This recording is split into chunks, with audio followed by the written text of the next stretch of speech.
Hey guys, Nathan here, and I'm here to show you a sort of amazing twist on a classic recipe. It's kind of a deconstructed eggplant parmesan, so bear with me.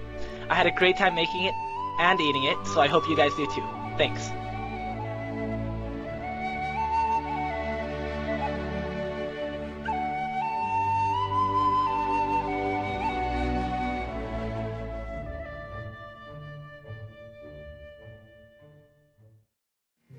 Hey guys, so what you need for this recipe is 3 deep dishes for dredging. You're also going to need 1 large pan, 1 pot, a grater, some tongs, or a spatula. Now depending on your style, it's going to interchange. I prefer the spatula because when I use the tongs I squeeze too hard and it usually bruises my eggplant, but it's perfectly fine if you want to use it. It's all about preference. You also need 1 knife, and also you're going to need a large cutting board. So now we move on to some ingredients. So the first thing you're going to need is some burrata cheese. Burrata cheese is a sort of mozzarella cheese that's filled with a sort of cream inside.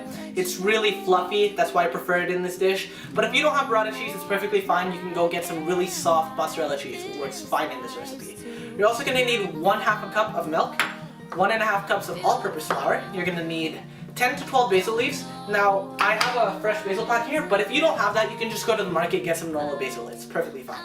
You also need some Parmesan cheese. I prefer it freshly grated, but if not, you can just get it pre-grated. It's perfectly fine. You also need 1/2 cup of pine nuts. Now, I would get my pine nuts raw because I prefer the taste as it's freshly toasted. But if you get it pre-toasted, it's perfectly fine. Just add it to your dish. It's fine. You also need 1/2 cup of brown sugar. You need 2 cups of balsamic vinegar.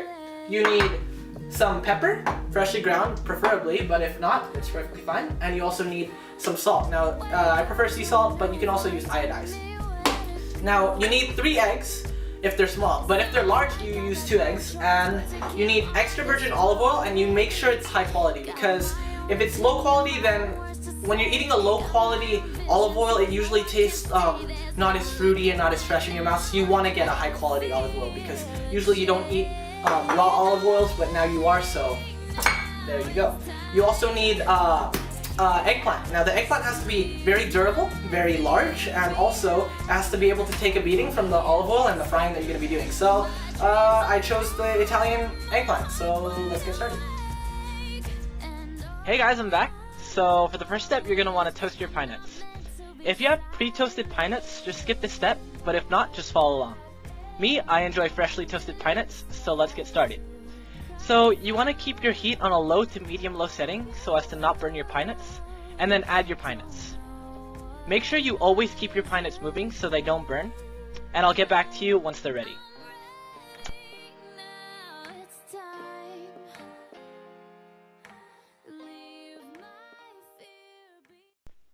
Hey guys, I'm back, and it's been about 5 minutes, and I know it's kind of hard to see, but the color has changed to a little more brown. And in the pine nuts, you can just start to see the oil coming out of them. So that's just an indication to show that they're ready to come off the heat. So for now, what we're going to do is we're just going to set this aside, let it cool down, and prepare for the balsamic glaze. Catch you guys then. So we're here ready to make the balsamic glaze. So first, you want to add your balsamic vinegar to the pot, and then after that, you'd add your brown sugar. And then you turn the heat on to medium high heat. Don't do what I just did here and mix something that's not hot. So you want to add your heat and then let this mixture reduce until it coats the back of your spoon. This should take about 10 to 15 minutes, so I'll see you then. Hey guys, so it's been about 15 minutes, and you can see that the balsamic vinegar and brown sugar mixture has actually begun to coat the back of my spoon, so this is the kind of consistency that you want. So when this happens, it shows that the glaze is ready to go, and what we do is we just turn off the heat, transfer the glaze to a bowl, and then set that aside to cool to room temperature.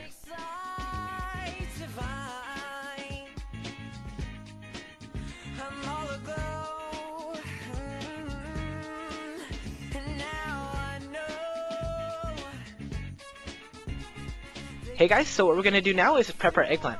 So all we do is run this under some cold water just so we can get all that external dirt off. And then after that, we're just going to dry it off with a paper towel, or as I did right here, a rag. And make sure to get all that water off because we don't want any of that water to get in our next step. Alright. Hey guys, so our next step is actually going to be to cut up our eggplant. So what we're going to need to do is cut off all the pieces that we'll never use, so basically the top and the bottom. And then after that, we're just gonna slice it up. I like to think of it as 1/4 or 1/3 of an inch. I use this size because it works the best for me. I find that if it's sliced too thin, you actually get an eggplant that isn't as hearty and cannot stand up to all the flavors that we add to this dish. But if we cut it up too thick, it'll also overpower the meal with an eggplant flavor, and most of the time it won't even cook all the way through when you're frying it. So just be careful of that and make sure not to cut yourself. Alright, I'll catch you guys in the next step. See ya.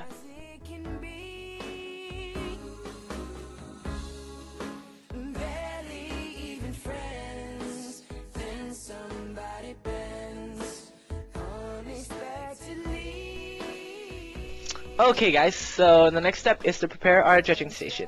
So first we're going to need to add all of our all-purpose flour to the judging container. And after you've done that, you can add your Parmesan cheese, freshly grated or not, doesn't matter. And after you've gotten all that out, you want to add your salt. Just season it to taste. As you can see, all I did was add a pinch.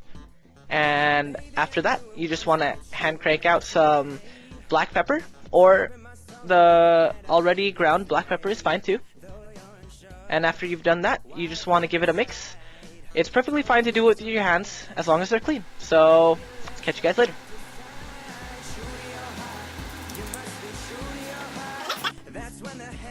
So guys, I'm back, and all you're going to want to do for this next step is crack your eggs into the dredging container. Make sure that it's not the same dredging container that you've had your flour, your Parmesan, salt, and pepper in. You want to keep it in a separate container. And after you've cracked all 3 of your eggs, you're going to want to add your milk to the mixture. Now, I find that the milk keeps the mixture a little more thin so as to not make an eggplant omelet out of this eggplant Parmesan. So, I'll get back to you after I've done mixing.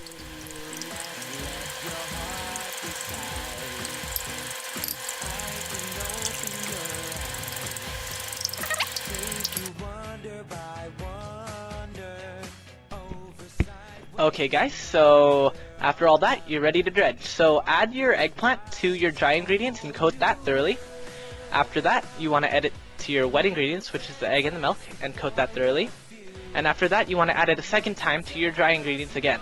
Now, I know it may seem a little repetitive, but trust me, it's worth it. You want to get that nice crispy coating on the outside of your eggplant to make it a beautiful golden brown. So I'll get back to you guys when I'm done with all these eggplants.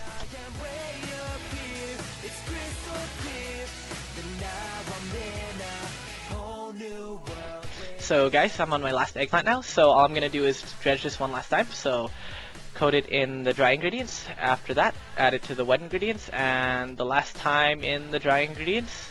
And after that's done, I'm just going to put it in the bowl, and then we're all set. So we're ready to fry, so let's go. Yep, we're ready to fry. So all we need to do is add our extra virgin olive oil to the pan. You want to make sure the pan is evenly coated throughout and make sure there's no spots where the oil hasn't touched it. And you want to make sure that the oil comes up about 1/8 of an inch so as to reach the halfway point of your eggplants. So after that, all we need to do is turn our heat up to around a medium to a medium high and let that heat up. So I'll catch you guys then.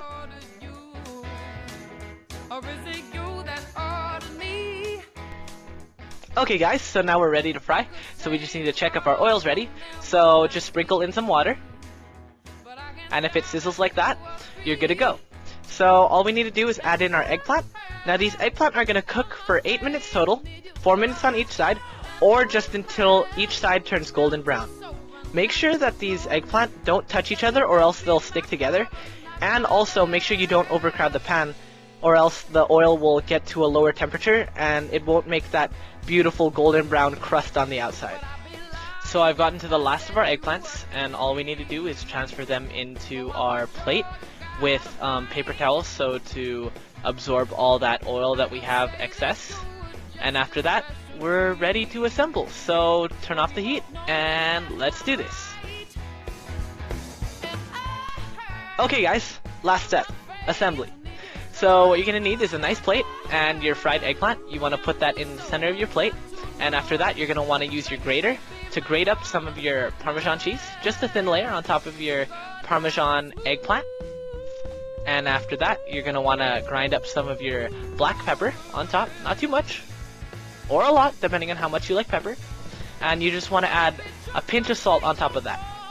After that, you can add 1 to 2 basil leaves, depending on how strong you want the flavor. I added 1, but it was a pretty large one, so you might want to add 2. Now we add our burrata cheese on top of the basil leaf. And after our burrata cheese, we sprinkle in some pine nuts. And then we repeat. So I'll fast forward through this and I'll catch you guys at the end.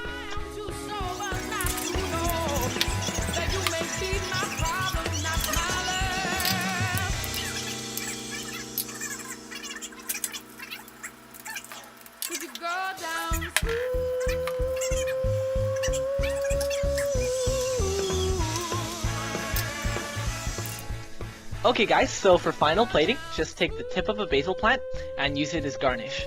But if you don't have that, just use a regular old basil leaf, it should work perfectly fine. And after that, here's where the balsamic glaze comes into play. What I did was I took the back of a spoon and used it to drizzle the glaze over my eggplant parmesan. The acidity from the balsamic glaze really contrasted with the creamy burrata cheese and the hearty eggplant.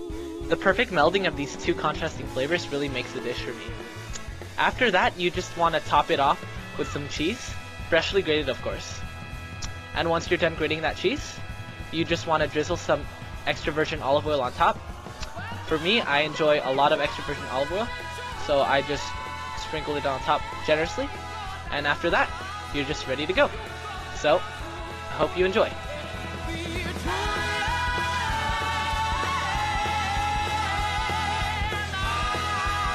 Guys, so just to show that it is edible and it tastes good, I'm gonna do it right now.